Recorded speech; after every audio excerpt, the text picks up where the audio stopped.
नमस्कार, स्वागत है आपका उत्तराखंड खबरनामा न्यूज़ में। हाईकोर्ट के आदेश के बाद हल्द्वानी के बहुचर्चित रेलवे अतिक्रमण मामले ने अब जोर पकड़ लिया है।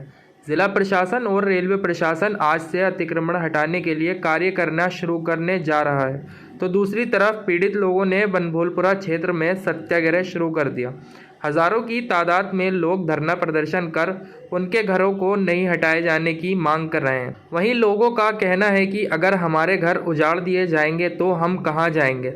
उनका कहना है कि पिछले कई दशकों से हजारों की संख्या में परिवार बसे हुए हैं, लेकिन आज उनको उजाड़ने का काम किया जा रहा है। स्कूल में पढ़ रहे हमारे बच्चों का भविष्य भी खतरे में आ जाएगा।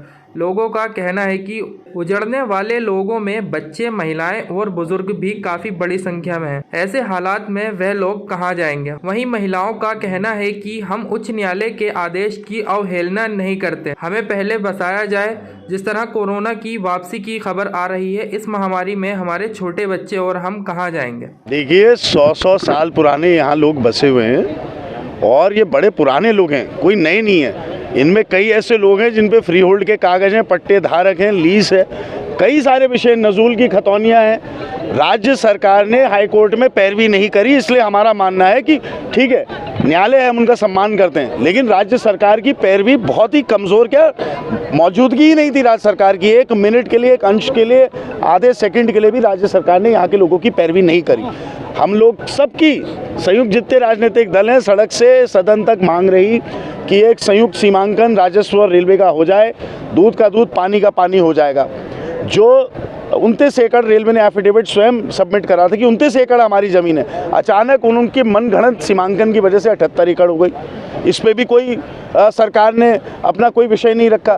पुष्कर सिंह धामी जी परिसंपत्तियों की लड़ाई में उत्तर प्रदेश के साथ कि हमने बंटवारा कर लिया, वाहवाही लूट रहे हैं। यहाँ पे सरकारी भूमि, और दूसरी देखिए गलतफहमी जो हल्द्वानी वासी क्षेत्रवासियों की मैं दूर करना चाहता हूँ।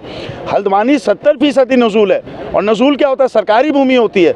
सब धर्म जाति के लोग बसे हुए हैं हल्द्वानी में, नजूल भूमि पे बसे हैं। ये कोई विशेष लोग नहीं है कि यहाँ पे आके अचानक, ये तो हर जगह भारतीय जनता पार्टी का एक ही नारा है। एक वो नारे तो झूठे देती है कई सारे, सबका साथ, सबका विकास, बेटी बचाओ बेटी पढ़ाओ। आज यहाँ देखिए बेटियाँ लेकर तख्तियाँ बैठी हुई हैं, हमारे घर नहीं बचेंगे, हमारे स्कूल नहीं बचेंगे, तो कैसे बेटी बचेगी, कैसे बेटी पढ़ेगी? सबका साथ, किसका विकास? लेकिन धार्मिक उन्माद फैलाकर भारतीय जनता पार्टी देश की सियासत में भी, प्रदेश की सियासत में भी राज कर रही है। लेकिन आज मैं इतना कह सकता हूं कि हल्द्वानी वासी चाहे किसी धर्म जाति के हों, उन लोगों की सद्भावना और उन लोग का पूरा जो सहयोग रहेगा, यहाँ के लोगों के साथ रहेगा। यहाँ पे इसके अलावा यहाँ पे भी हर धर्म जाति के लोग रहते हैं। यहाँ पे मस्जिद भी राज्य सरकार क्यों सोई हुई है? और सुमित भाई, आप इतनी बार यशपाल आ रही है भी हल्द्वानी आए तो कहना चाहिए था, क्यों नहीं उठाया? आपने सदन की कार्रवाई नहीं देखी? सदन में उठाया। बजट के समय मैंने पूछा उनसे, क्यों नहीं करा रहे हो? मुख्यमंत्री जी ने जो 10 कार्य बोले थे, सबका साथ, सबका विकास, उन कार्यों में लिखा मैंने संयुक्त सीमांकन करिए और मलिन बस्तियों का सर्वे कराइए। करने को तैयार है ये लोग। तो क्या आश्वासन क्या मिला? पता नहीं है आपको भारतीय जनता पार्टी की नीति रीति क्या है? उनका कोई मतलब नहीं, ना जन सरोकार से मतलब है, ना विकास संबंधित है, ना सामाजिक सौहार्द है, ना जो हमारी संविधान की व्यवस्थाएं उनको बनाए रखने में। उनको बस बांटना है और लड़ाई करवानी है, इसके अलावा उनका कोई एजेंडा नहीं है। लेकिन पर्दाफाश हो रहा है धीरे धीरे, अति का अंत बहुत बुरा होता है, इतना हमें विश्वास है। आप धरने में बैठे कब? जी, जब तक यहाँ की जनता बैठेगी उस समय तक मैं भी बैठूँगा। मैं भी तो यहीं का नागरिक हूँ, शहर का हूँ। बचपन से इन लोगों से यही मांगे हम लोगों की कि जो उखाड़ने के लिए बस्ती बार बार हमारे ऊपर, इन लोग गरीब आदमी के ऊपर तलवार टांग देते हैं। वो हर 6 महीने में तलवार टांगते हैं। ये बहुत गलत बात है। केंद्र की भी, प्रशासन की भी, सबकी बहुत बुरा हाल है यहाँ के लोगों का। ये अपने बच्चों को लेके कहाँ जाएंगे, कैसे बसेंगे, कैसे क्या करेंगे? जब इन्होंने 17 साल पहले ये जगह घेरी थी, तब ये रेलवे को चाहिए था कि यहाँ से इन लोगों को हटाते और मना करते कि आप लोग यहाँ जगह मत बनाओ, यहाँ मकान मत बनाओ। अब जब बना दिए हैं तो हर 6 महीने में तलवार लटकी है। हर 6 महीने में इन लोगों के ऊपर तलवार लटका देते हैं। वो कैसे होगा ऐसे कि इतने गरीब छोटे छोटे बच्चे अपने माँ बाप के साथ में क्या कहेंगे? उनका क्या वो होगा भविष्य? आने वाला कल क्या कहेगा उनके लिए। ये उनके लिए ना रहने की जगह है, ना खाने की जगह है, ना पीने की जगह है। कौन उनको बसाएगा अपने घरों में, कौन उनको जगह देगा अपने घरों में, इतनी बड़ी आवाम में। ऊपर वाले से दुआ कर रहे हैं आप देख ही रहे हैं कि यहाँ पर कितनी तादाद में एक हुजूम है। औरतें हैं, छोटे छोटे बच्चे हैं, बुज़ुर्ग हैं और सभी धर्मों के यहाँ पर लोग भी आए हुए हैं। हम बस इतना ही कहना चाहेंगे, इस टॉपिक पर बहुत कुछ कह भी दिया। हमारे यहाँ पर विधायक साहब भी आए हुए हैं, मतीन भाई ने, शोएब भाई ने, कि ये हम पूछना चाहते हैं कि अगर ये रेलवे की ज़मीन है और यहाँ पर बसे हुए लोग 100 साल से ज़्यादा के भी हैं, तो उनको आखिर ये पता कब लगा कि ये रेलवे की ज़मीन है? क्या 5-7 साल पहले? अगर रेलवे की ज़मीन थी तो बसने क्यों दिया गया पहले इससे? और जब बसने दिया गया था तो इसका मतलब ये है कि रेलवे की थी नहीं है। ये सिर्फ अब यहाँ पर हिंदू मुस्लिम करने के लिए भेदभाव किए जा रहे हैं। और बड़ी अच्छी बात अभी हम यही कहेंगे कि अगर वाकई वो समझते हैं कि ये रेलवे की ज़मीन है,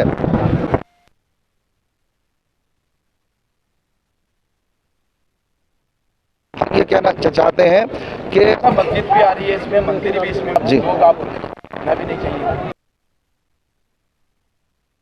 यहाँ की जो नाइंसाफ़ी हो रही है आखिर किसी के साथ भी हो रही है, क्यों हो रही है तो सब मजलूम, जो भी मजलूम हैं तो इनके साथ में नाइंसाफ़ी है, नहीं होना चाहिए। मोहम्मद अकरम हमेशा सम्मान किया और न्यायपालिका के सम्मान के आगे नहीं आएंगे। और जो फैसला उच्च न्यायालय का है और सर्वोच्च न्यायालय पे हमें पूरा भरोसा है कि वहाँ से हमें न्याय मिलेगा। और अगर जहाँ तक ये सरकार जो गूंगी बहरी सरकार तो थी, अब वो अंधी भी हो चुकी है, चाहे प्रदेश की हो या देश की हो।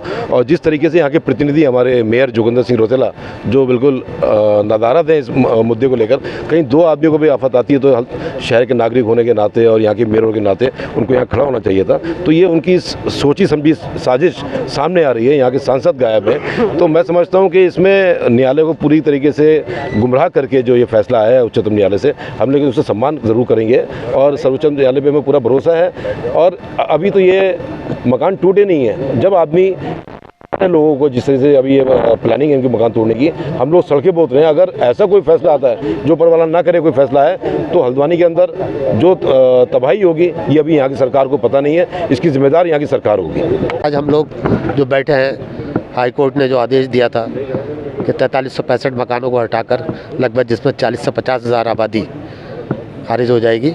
हम यहाँ की सरकार को ये दिखाना चाहते हैं कि ये जो एक छोटा सा टेलर है, अभी सिर्फ हम जो प्रदर्शन कर रहे हैं, या अभी थोड़े से लोग इस सड़कों पर निकल कर आए हैं, तब ये एक हज़ारों का हुजूम सड़कों पर है।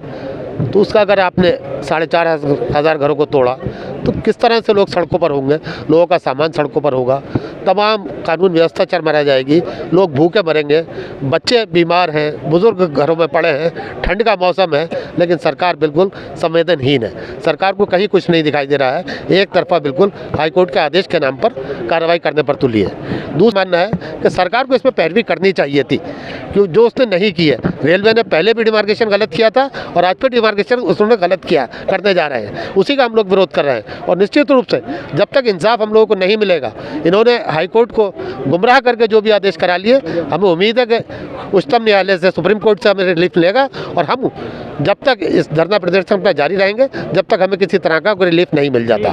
कुछ नहीं है, मांग यही है जो सीधी सिंपल सी है कि सर ये हमारा ही मकान है, एक ईंट हमने इसको बड़ी मेहनत से सींचा है। क्या था बंदुलपुरा, कैसे हमने इसको, हमारे बुजुर्गों ने, हमारे दादा परदादा ने इसको बनाया है, हम जानते हैं। और ये हमारे ही मकान है, हम इससे कहीं नहीं जाने वाले।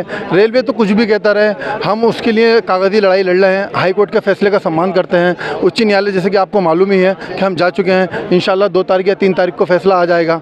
तो बात हम यही प्रशासन से अनुरोध करते हैं कि संयम रखें और हम ये गांधीवादी तरीके से बैठे हैं। जो प्रशासन का काम है, हाई कोर्ट ने जो अलर्ट किया है वो अपना काम कर रहे हैं, हम अपना काम कर रहे हैं। हम गांधीवादी तरीके से बैठे हैं। आप देखिए, ना कोई नारा है, ना कोई शोरगुल है, खामोशी से बैठे हैं। आप लोग सवाल कर रहे हैं, उसका जवाब दे रहे हैं। इसके अलावा